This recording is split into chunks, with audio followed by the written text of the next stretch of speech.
The laugh from the lab. Dr. Zelina stood inside the bright white research chamber of the alien station Varela Prime. Her long silver fingers moved quickly over glowing control panels. Lines of alien symbols danced across the screens, showing data about one of her latest research subjects, humans, for weeks. She had been studying human biology for the Galactic Science Council. Humans were new members of the council, strange and unpredictable. Many alien scientists found them fascinating. Others found them laughable. Zelina belonged to the second group today.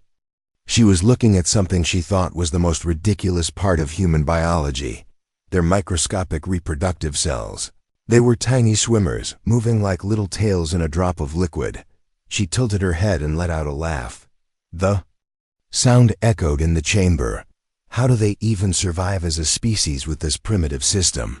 She said aloud. The lab's AI assistant beeped softly, as if confused by her comment.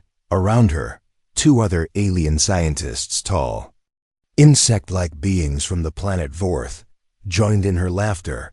Humans are only good at lifting heavy things and eating strange food. One of them said, their science is slow, their technology is borrowed from others, and their biology is weak. Zelina nodded.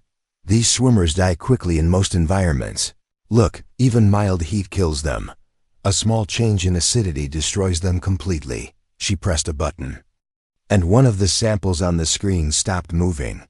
The tiny tail froze in place. But then something strange happened. In another sample, one swimmer didn't stop. It slowed for a moment, then changed direction and moved away from the dangerous area in the liquid. Zelina frowned. She zoomed in, watching carefully. That's unusual, she whispered. The others leaned closer. The swimmer seemed to avoid a chemical barrier, as if it knew it was dangerous. It didn't just move randomly. It looked like it made a choice. That's impossible, Zelina said. Her voice was softer now. The other scientists were silent. They stared at the little moving shape on the screen. For a long time no one spoke. The AI assistant recorded the data, its voice flat and emotionless. Unexpected. Movement pattern detected. Adaptive response recorded. Zelina quickly changed the settings. She raised the temperature of the sample. The swimmers around it died one by one. But the unusual swimmer kept moving. It slowed again, then slipped into a tiny gap between particles, hiding from the heat. How did it find that safe spot? She asked herself.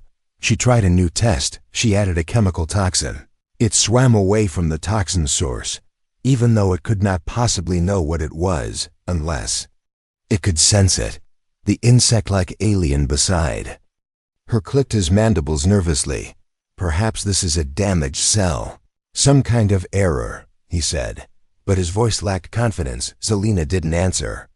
She repeated the experiment 3 more times. Each time, this single swimmer behaved differently from the others, smarter, faster, more aware. It was as if it refused to die. Just then, the door to the lab slid open with a hiss. A tall human male walked in. His dark eyes scanned the room. He wore the formal uniform of the Galactic Ambassadors.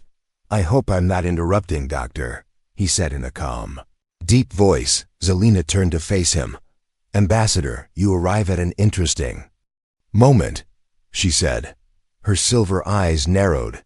"Your people's biology is stranger than I expected." The ambassador stepped closer to the main display. He watched the swimmer move across the screen. His lips curled into a small smile. "Ah, so you've found one of them," he said quietly. "One of them," Zelina repeated.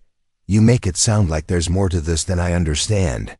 The ambassador didn't take his eyes off the screen. "Doctor, you have no idea what you're looking at," he said. His voice was calm, but there was something dangerous behind his words. Zelina felt a chill run through her.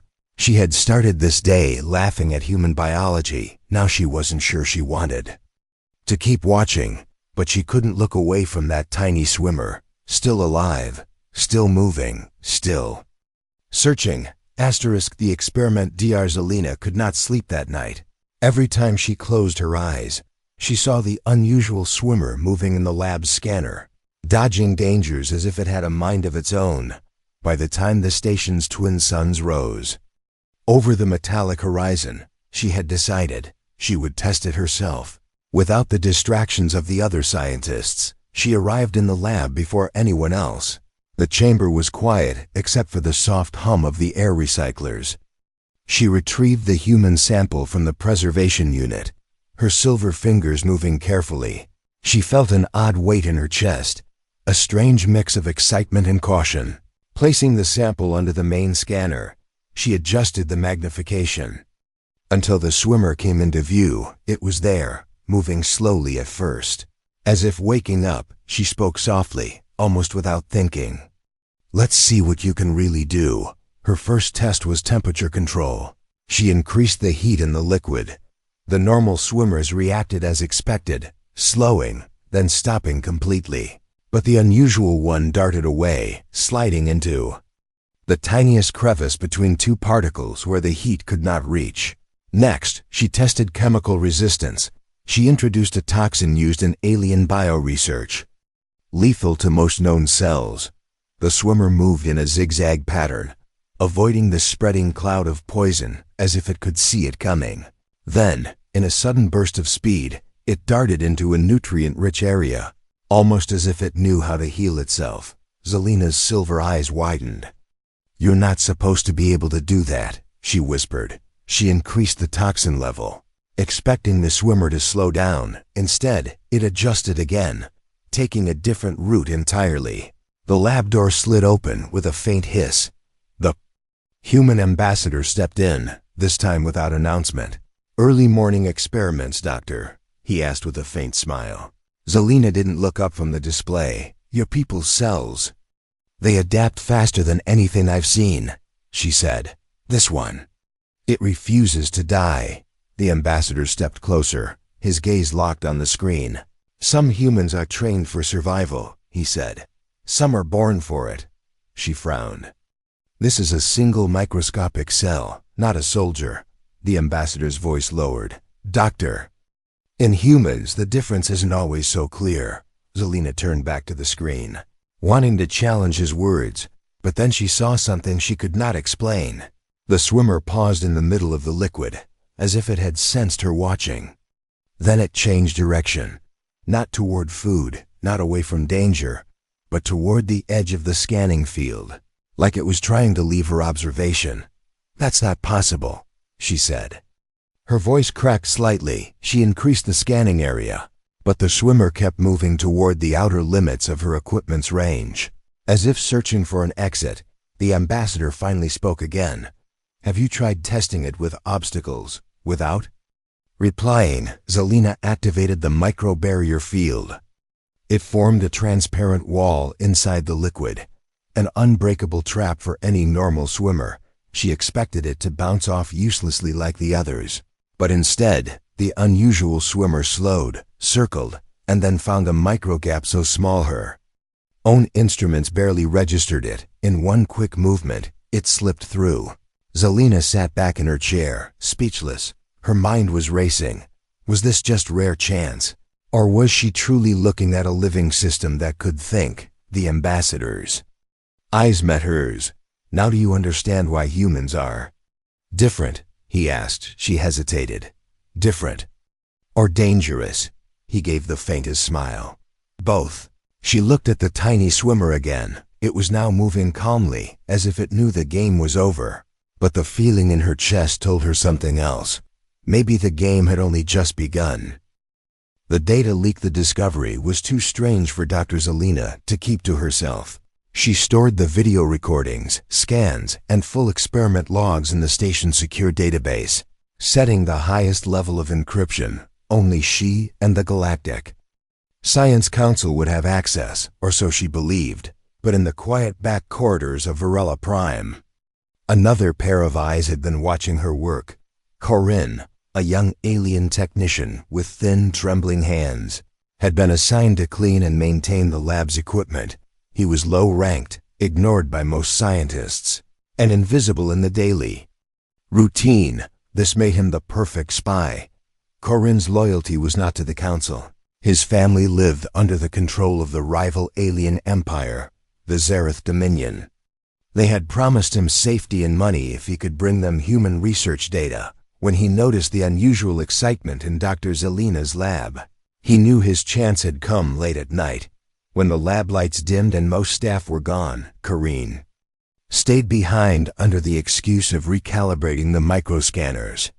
His small data probe slid silently into the station's network. Within minutes, he had copied every file related to the human swimmer. The next morning, far across the galaxy, Xerath scientists opened the stolen files. They laughed at first, just as Zelena once had, at the idea of studying such primitive cells. But when they tried to recreate her experiments, they were met with confusion. Their own samples of human cells died instantly under the tests. None showed the adaptation or intelligence described in the logs. "This must be fabricated," one Xerath biologist said. But the chief scientist shook his head. "No. This is genuine, and if humans truly have this ability, it is a weapon we must possess." Meanwhile, back on Varela Prime, Zelena noticed something odd in her system. A faint trace, a missing data string that shouldn't be missing. It was subtle, but to a careful scientist, it was like a footprint in fresh snow. Someone had been here. She ran a silent trace through the station's internal logs. Her eyes narrowed when she saw the pattern. Access had been made from the maintenance console. During hours when she was not present, her gaze drifted toward the small repair alcove. At the far end of the lab, Corinne walked in moments later, carrying a tray of tools. His antennae twitched nervously when he saw her watching him. "Morning, doctor," he said, trying to sound casual. She didn't respond instead. She turned back to her scanner, running another test on the unusual swimmer. Today, it seemed even more active, zigzagging across the liquid like it was searching for something. The ambassador's words from the day before echoed in her mind. Some humans are born for survival. Her thoughts were interrupted by a sudden message on her private console. It was from the Galactic Security Network. Marked urgent, the message was short, but it made her stomach tighten. "Data leak detected. Possible breach involving your research. Investigate immediately." She looked at Corin again. His hands trembled as he adjusted a cleaning tool. He avoided her eyes. She knew, without proof yet, that the breach had already reached beyond the station. At that moment, the unusual swimmer on her screen did something she had never seen before. It stopped moving completely, then turned slowly, almost deliberately, facing the scanner's observation lens for a second. Zelena felt an irrational thought creep into her mind. "It knows I'm watching." She leaned closer, her breath fogging. The swimmer twitched once, then moved with sudden speed toward a dense cluster of particles. Hiding itself from view, the ambassador entered the lab quietly, but Zelena didn't notice until he was beside her. "You look troubled," he said. She glanced at him sharply. "Someone has stolen my research." He studied her face. Then the darkened scanner display. "And you think your enemies will understand what they've taken?" Her voice was low. "No. I think they will fail, and when they fail, they will become desperate." The ambassador's expression didn't change, but his next words sent a chill through her. "Then you had better prepare, doctor, because when the Xerath fail to copy something, they prefer to take the original." Zelena looked back at the display. The swimmer was gone from sight, but deep in her chest, she felt it was still there. Watching, waiting, just like the enemies who now knew too much. The Revelation Dr. Zelena spent the next 2 nights in the restricted archives of Varela Prime. She had special clearance to the Galactic Science Council's historical records, but even so, some files were locked behind layers of warning symbols. The ambassador had given her one quiet piece of advice before leaving the lab. "If you want answers, look not in biology, but in history." The archives smelled faintly of old metals and preservation gases. The light was dim, casting long shadows over shelves of crystal data rods. She moved between them with silent determination, scanning the labels until one caught her attention. "Classified conflict. The HFY. She placed the rod into a reader. Ancient text and holographic images came to life around her. At first, it was standard war history, maps of star systems, names of extinct species, tactical reports, but then, buried in the personal journals of a long-forgotten alien general, she found something that made her pause. The general wrote of a mysterious plague that struck their armies during the HFY War. Soldiers who had never been touched by human weapons began to collapse days after battles. The illness spread fast, but strangely, it only affected their species. The medical corps never found the cause. But one line in the general's journal made Zelina's silver skin prickle. It began after we took human prisoners, especially their males. Her mind raced. She opened more files. Each report seemed to confirm a hidden truth. This plague had not been a natural disease. It had been something microscopic, something alive, something introduced into the enemy without their knowledge. She leaned back in the cold metal chair, her voice barely a whisper. They're swimmers. Zelina accessed another set of records, older still, dating back to humanity's first contact with the galaxy. These reports were not written by scientists, but by frightened diplomats. They spoke of biological adaptability beyond control, and natural weapons hidden at the smallest scale. One report was even more direct. Do not provoke the humans. Their cells are more dangerous than their ships. She sat in silence for a long moment, the dim light flickering over her sharp features. The laughter she had once shared with her colleagues now felt hollow and foolish. Humans were not just survivors. They were architects of survival itself, building it into every part of their biology. The sound of footsteps broke her thoughts. She turned to see the ambassador standing in the doorway of the archive. "You've been busy," he said. His tone was calm, but his eyes carried something deeper. The quiet watchfulness of someone who already knew what she had found. "You knew," she accused. "You knew this history."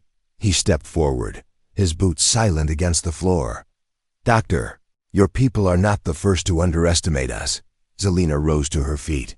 "This isn't just survival. This is warfare at a level most species never even consider." The ambassador gave a faint smile. "You call it warfare, we call it instinct." She shook her head. "Instinct does not explain strategy. That swimmer in my lab, it behaved like a trained operative." He looked at her without blinking. "Perhaps training begins earlier for us than for others." Zelina crossed her arms. "If the Zareth Dominion knows this history, they don't."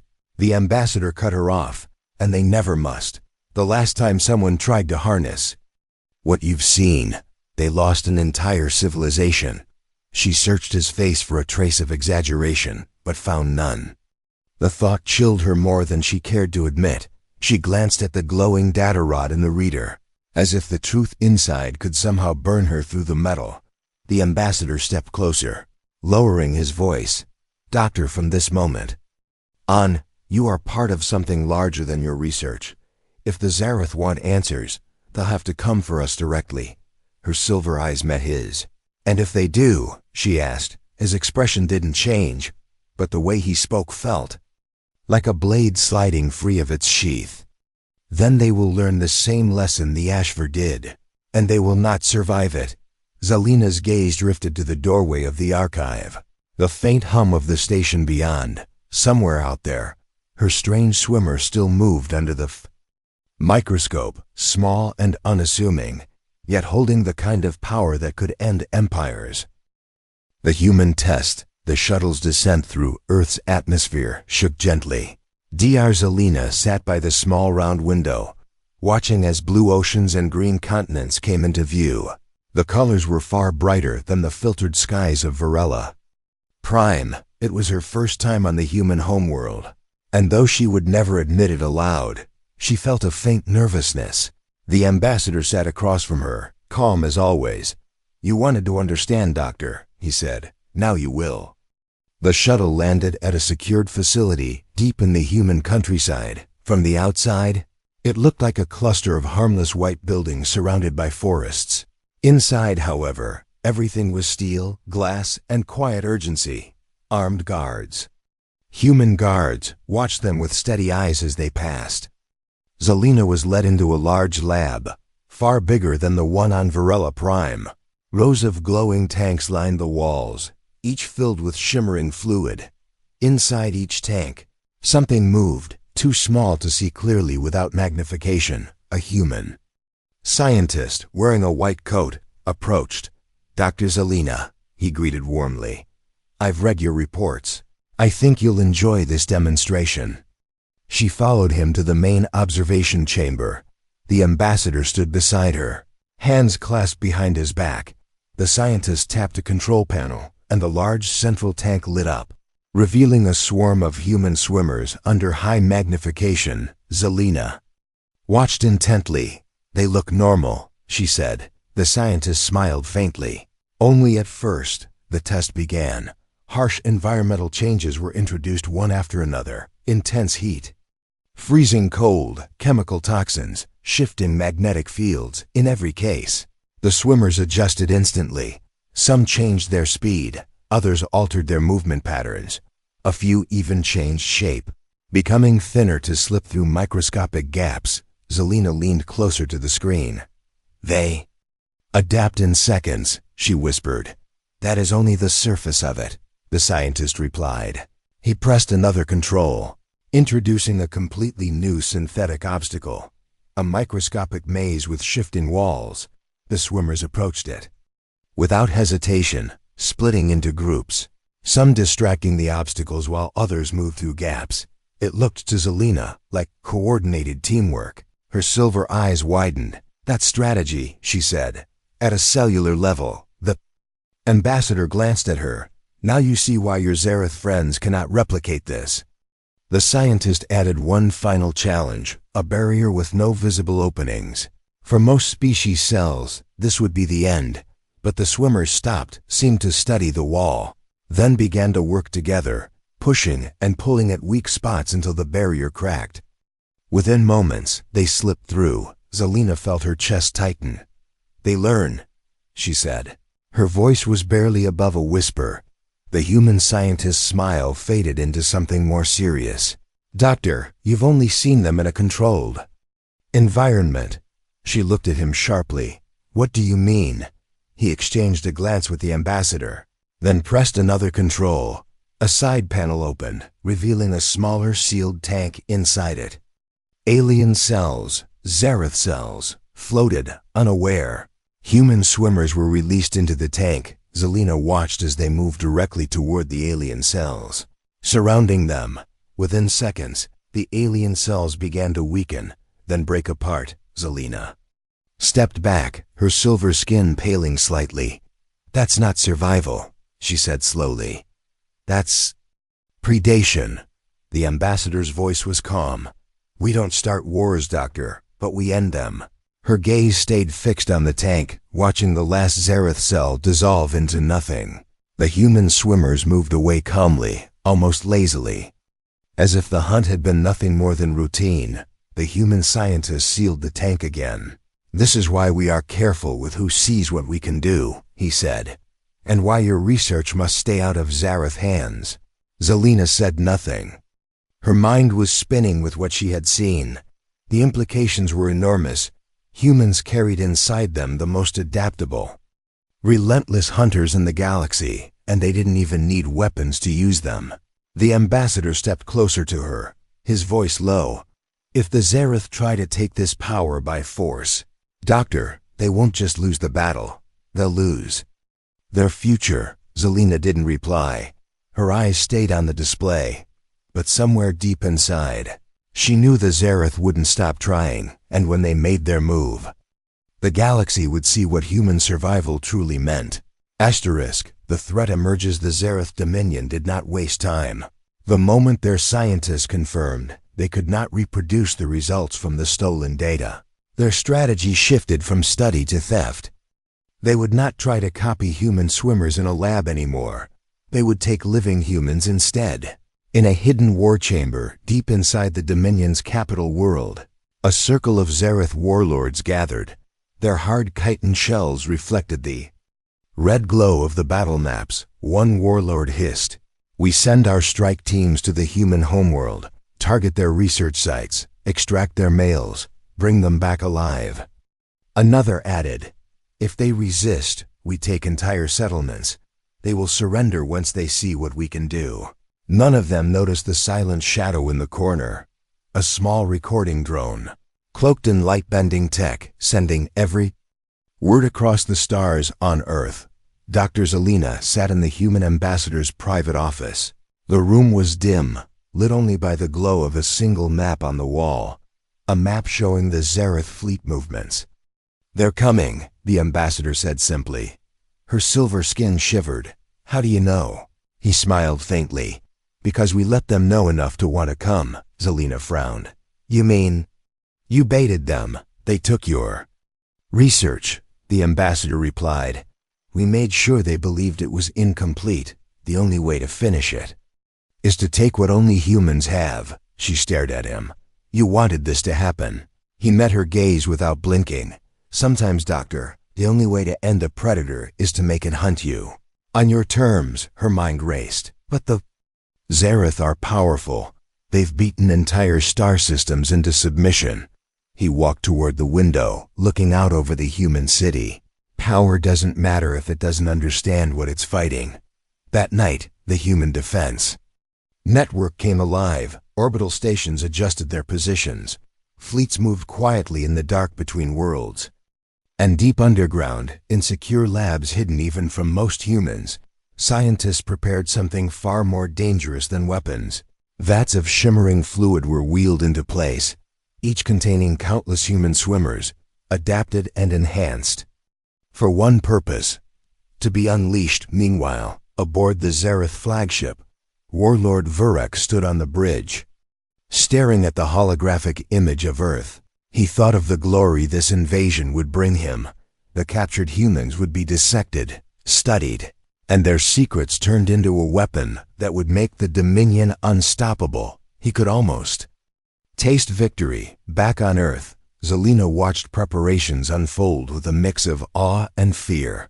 Humans did not seem afraid. Soldiers laughed quietly as they loaded their gear. Scientists calmly adjusted their instruments. It was as if they knew something the rest of the galaxy didn't. She turned to the ambassador. Why aren't your people panicking? He looked at her with that same unreadable calm. Because, Doctor, panic is for those who are unprepared. She felt a chill. And you are prepared. He gave the faintest smile. More than they can imagine. Far above the planet, the first Zareth ships dropped out of faster-than-light travel. They're black, hulls gleaming under Earth's sun. They formed an attack formation and began their descent. The Dominion's strategy was simple. Strike fast, overwhelm defenses, seize their targets. Zelina stood beside the ambassador in the command center, watching the incoming ships. They're moving quickly, she said. They think they're hunting prey, the ambassador replied. They have no idea what they've just unleashed. As alarms echoed through the base, Zelina realized something. She had spent her life studying life at its smallest scale, but she had never understood the true meaning of survival until now. This was not science anymore. This was a trap, and the Zareth were walking right into it. The shock of the galaxy, the Zareth fleet cut through Earth's upper atmosphere like a blade. Black warships blotted out the sun over human cities, their engines rumbling through the sky. Inside the command center, Dr. Zelina stood beside the ambassador. Her silver hands clenched tightly behind her back on the central display. Red markers flashed. The Zareth were deploying drop pods toward the human research facilities. They'll be on the ground in 2 minutes, a human officer reported. The ambassador's voice was calm. Let them land, Zelina turned sharply. Let them land. Are you insane? He didn't answer her directly. Instead, he gave a short order to the comms team. Initiate protocol EOS. Across the planet, hidden containment chambers unlocked. In underground bunkers, scientists released their enhanced swimmers into controlled dispersal systems. They weren't weapons in the traditional sense. They were alive, adaptable, and already programmed to recognize Zareth biology as hostile. The First Zareth strike teams stormed into human labs, weapons ready. They expected frightened scientists, but instead found calm figures who stepped aside without resistance. In their arrogance, the Zareth didn't notice the thin mist that hissed through the air vents. They didn't notice the smallest of invaders slipping into their breathing filters. Onto their skin, into their systems, back in the command center. Zelena watched the displays in disbelief. Zareth units advanced for a few hundred meters, then slowed. Some stumbled, others dropped their weapons. Within minutes, entire squads began collapsing, their breathing ragged, their bodies convulsing. "What's happening to them?" she asked, her voice almost a whisper. The ambassador finally looked at her. "You've studied our swimmers, Doctor. Now you're seeing what they do when they're given a target on the field." It was like watching an invisible army tear through the Zareth. The swimmers adapted instantly to each individual soldier's defenses. They bypassed armor, ignored shields, and struck at the cellular level. No weapon could block them. No countermeasure could keep up. Zelena swallowed hard. "This is extinction-level capability." He didn't deny it, which is why we never use it lightly. Within an hour, the Zareth fleet began to retreat. Those who hadn't landed fled into orbit, abandoning their ground forces, but it was too late. The infection had already spread through every ship that had made planetfall. By the time they jumped to faster-than-light speed, their fate was sealed. News of the failed invasion spread across the galaxy in less than a day, from trading posts to war councils. Whispers grew into fearful certainty. The humans had unleashed something no one could defend against. For some, it was a warning. For others, a threat. For Zelena, it was a revelation. She stood with the ambassador on the observation deck, watching the sunset over the recovering city. "You could rule the galaxy with this," she said quietly. He shook his head. "Ruling is for those who fear being replaced. We survive, and that is enough." Her silver eyes studied him. "And if the galaxy doesn't leave you alone," he gave a small, knowing smile, "then the galaxy will learn in the lab below." Under the bright light of a microscope, one enhanced swimmer drifted calmly in its nutrient bath. It moved slowly at first, then turned toward the edge of the glass as if sensing it was being watched. And for a moment, Dr. Zelena could have sworn. It smiled,